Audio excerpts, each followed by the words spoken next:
Training, we saw Alexander Isak doing an individual session, but we didn't see Joe Gomez today. So can you bring us up to date with Isak and how far away he is, and what's the situation regarding Joe? Will he be available tomorrow?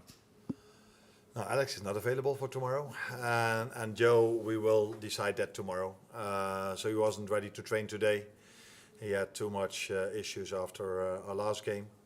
Although he had these issues already after the Galatasaray game, wasn't planned to play against Tottenham, but unfortunately Ibu got discomfort in his hamstring, so we couldn't take the risk of playing him. That's why Joe had to play, and that has built up so much that now he's a bit of a doubt for tomorrow. But he's going to try tomorrow to see if he's available. Alex is, like I said, not available for tomorrow, but the fact that you see him on the pitch tells you that he gets closer and closer to joining us again. Have you got any kind of time frame on Alex yet? No, not really, but he will not be available for Saturday as well. So as long as you don't train with the team yet, you are not ready to play. And as we all know, if you've done for months on the individual session, it's also quite a step up to train with the team. And when you train with the team, it's quite a step up to play at Premier League intensity or Champions League intensity. In terms of the game itself, can you put into context how big a point in the season it is? And obviously we know Liverpool have overcome bigger deficits in the past, but how do you sum up the challenge that you've got to overturn this one-goal deficit, particularly with the scrutiny that there's been once again after Sunday? Yeah. Now, what of course makes it difficult is we've played them already twice and we lost twice against them. The good thing is that now for the first time we play at home. And we have the support of our fans, which will be supportive again tomorrow night, because that's what they've always been and will always be for this club. And what I liked after we conceded the 1-1, I think the players showed immediately the commitment they have. They sprinted back in a counter moment with 7 or 8 players to make sure we didn't concede the 2-1, and a moment later they sprinted forward with 5, 6 or 7 to have a 5v2 or a 4v2 on the other end. So that tells you that they are willing to fight, as they've done this whole season and as long as I'm here. I think there haven't been many games where we've been outworked. A few, but not many. There haven't been many games that we haven't created more chances than the other team have created. A few, but even less than being outworked. So our players will show that mentality again that they showed after the 1-1, and I'm 100% sure that our fans will be like they always are, especially on European nights like tomorrow. At the same time, when it comes to the fans, obviously there was a reaction on Sunday. I just wonder what concerns that you may have that, looking even longer term, the fans are beginning to get restless, and what impact that can have. Yeah, no, it's never nice that they are frustrated, because usually fans are not frustrated after you win. So first of all, you're frustrated yourself and disappointed about the fact that we haven't won. Second of all, people have told me when I came here that if I think you mean it was also towards me, I don't know if you mean that, but when I came here, people have said to me, this club is different than other clubs. They will support the manager for such a long time. So the moment, if it's true what you're saying, I don't feel this at all, but you are supposing something, then I must have done a lot of things wrong, and that's never a nice feeling to have, because being at a club that's always so supportive for the manager in good and bad times, then if they are not happy with me, then apparently I've done so many things wrong, and that's never a nice feeling to have. But I also know how the football industry works.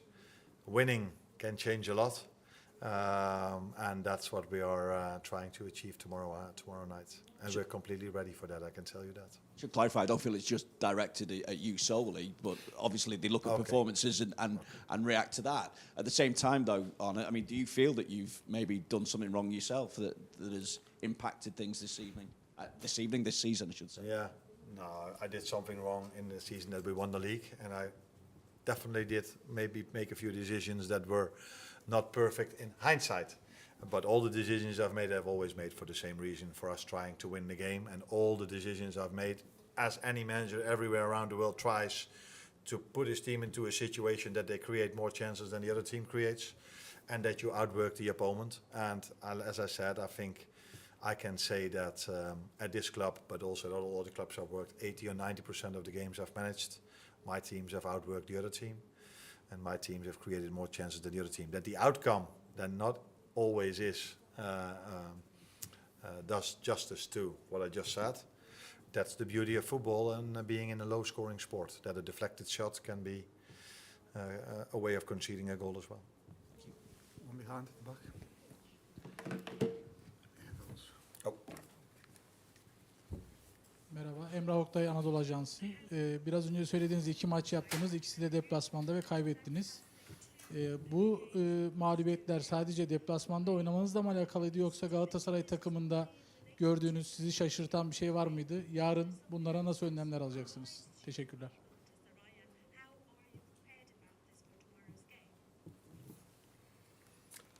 Now that's something we have to show tomorrow if there's any impact between playing at home or away. This season and history has shown that we are even stronger at home than we are away. But we completely deserve to be in this round of 16 for all the things we've done well in the Champions League. We've beaten Real Madrid here. We've beaten Atletico Madrid here. We've beaten Inter Milan, Olympique Marseille. So we can look at the goal we conceded against Tottenham and say, "Oh, everything is going against us." Or we say we deserve to be here, and we are having a chance to qualify for the quarterfinals of the Champions League against a very good team we are facing that not only beat us twice because they played at home, also because they have a good team. But both games were really tight.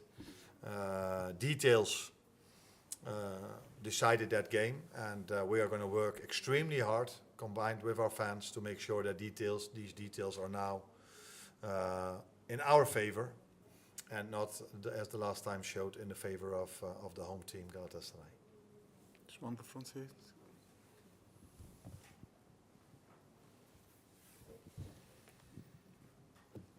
Hi, Arne. I think the song You Will Never Walk Alone can describe the whole season of Liverpool, ups and downs, but still standing and going forward. What does this song mean to you personally? It's a beautiful song that we always hear in front of the game, and that immediately gives us the right vibe. I'm not so much into exact the words that this at this moment means something for me or for our players. My complete focus is on preparing them as best as I can again for the game tomorrow, making sure we again give ourselves a big chance of winning the game by creating more than the other team, by working incredibly hard tomorrow to get the result we need. And if you want to look at it, we always feel we have the support of the fans. So that indeed means that we never feel that we walk alone, and we will not feel that tomorrow as well. And sometimes as a manager you feel this after you've lost and you walk in. You do sometimes feel a bit alone, but players in the training, staff members and supporters and family members are then always there to support you the first minutes after a game.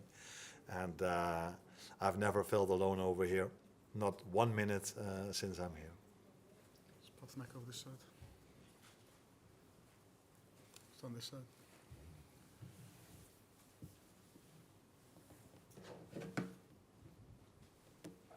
Sky Spor Abdurrahman Sezgi. Yarınki maç Sorry? Yeah. Sky Spor Abdurrahman Sezgi. Yarınki maç için üzerinizde bir baskı hissediyor musunuz? Ve Arne Slot'un eğer Galatasaray galibiyetinde tahtı sallanır mı? Böyle bir şey düşünüyor musunuz?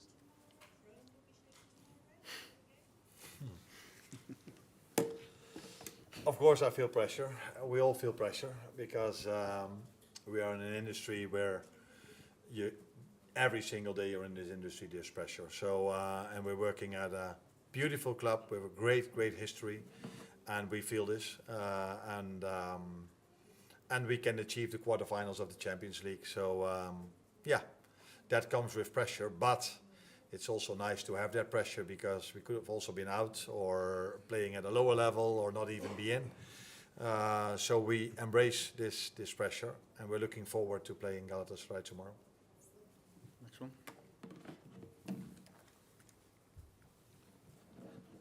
TV Spor Mustafa Mandev. Bu sezon Şampiyonlar Ligi'nde gol atamadığınız tek takım Galatasaray. Yarın da Davinson Sanchez cezalı duruma düştüğü için forma giyemeyecek. Bu sizin için bir avantaj mıdır? Bir de Galatasaray'dan özel önlem almanız gereken oyuncular var mı sizce? Teşekkürler.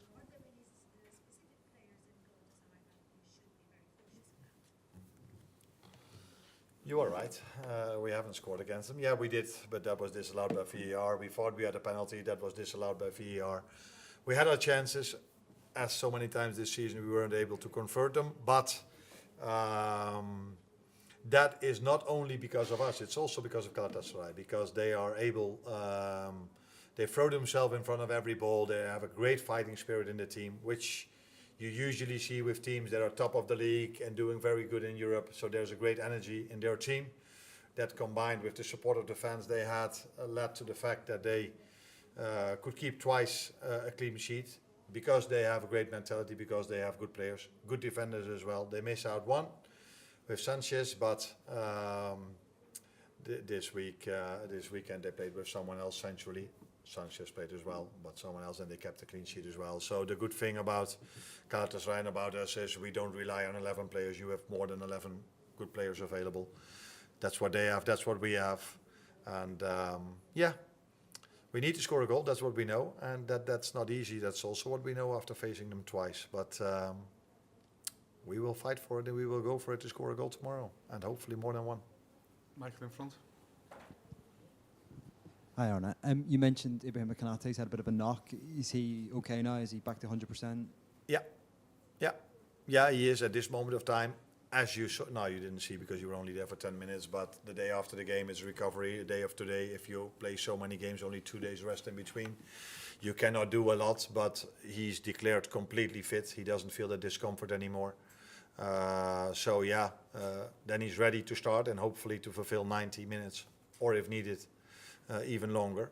But yeah, that's what we have to find out tomorrow.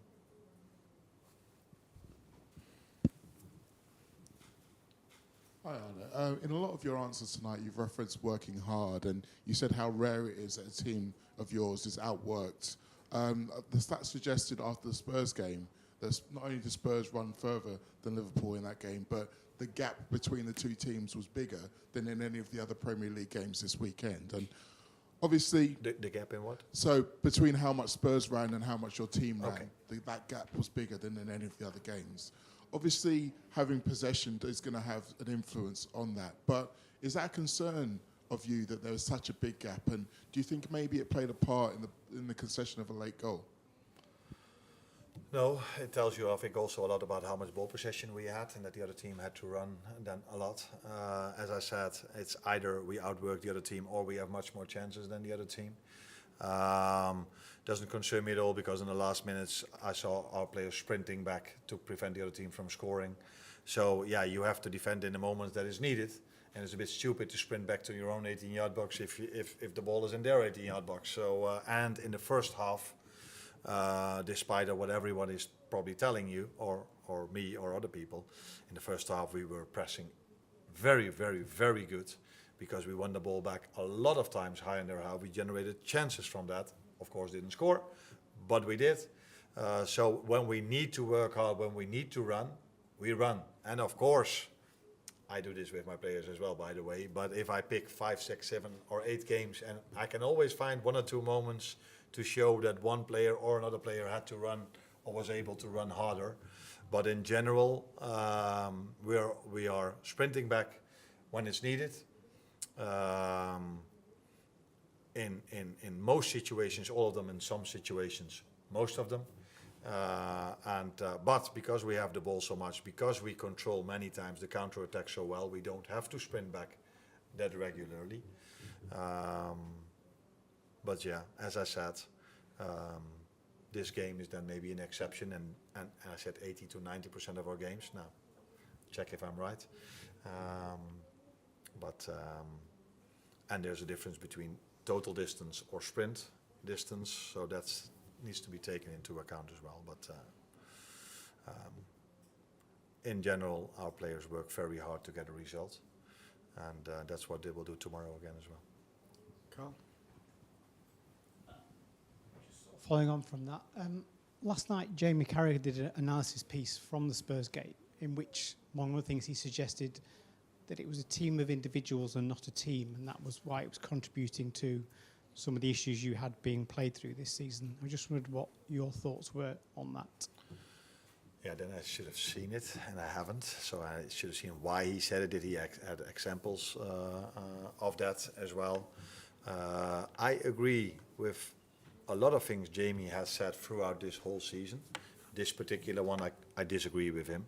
I don't see this, as I said, after we conceded the 1-1, after so many disappointments we had this season, it would not have been completely strange or weird if the players would have given up. But they didn't, because I can show you, and you can find it yourself as well, that they had a counter-attack where 7 or 8 of our players were back in our 18-yard box, which led to their corner, because we blocked that shot, which that corner led to a transition moment all the way to the other side where Hugo Ekitike had his big chance. A team that has given up, a team of individuals, a team that doesn't work together, doesn't show that resilience after our 120th setback this season. That's a bit exaggerated, but we've had many. And so yeah, I don't know why he said it, what he meant with it, what examples he used for it to say this. Again, he said a lot of things throughout this season that I agree with him, because I see similar things. I cannot always say them, but I've seen similar things, so it's helpful for me now to say, because I don't have to go in detail which are the ones I'm agreeing with. But this one, I disagree with him. I think he was suggesting that because they were playing as individuals, they were knitting the team together as you probably wanted them to do in sort of a certain type of plan, certainly. Oh, that we are still not the unit and the force that I would want us to be. As individuals, yeah. Then again, we are agreeing, but that also comes with not playing so many times together. But then again, I need to go into details, which I prefer not to do. But it's not like we are 11 individuals. If he meant that, I completely disagree. If he means that we are not perfectly playing together in ball possession and off the ball, then he's right. But that has nothing to do with an individual mentality, but that's more to do with that the connections aren't as strong yet as a team that's already playing longer together in the same lineup. So not always Dominic Szoboszlai right fullback, 8, 10, right winger, and all these things that we have to adjust to every single time. Then I see the same, but I see a team that is fighting together. That's my opinion. Who's last one? Where would you rank this game in terms of its importance of this season in general? As the most important one, because it's the next one. But that's a bit too simple. It's always the next one that's the most important. So after the Galatasaray, another big game is coming up, again with 2 days rest, by the way, against Brighton. But yeah, we feel the importance of this game because we're able to reach the quarterfinal of the Champions League, and that would be something special for me because it would be my first. And it would be special for all of us because we can never take a quarterfinal in the Champions League for granted. No matter how much this club has performed in the past, we will always be happy of reaching that if we are able to beat Galatasaray tomorrow. Thank you, everyone. You're welcome.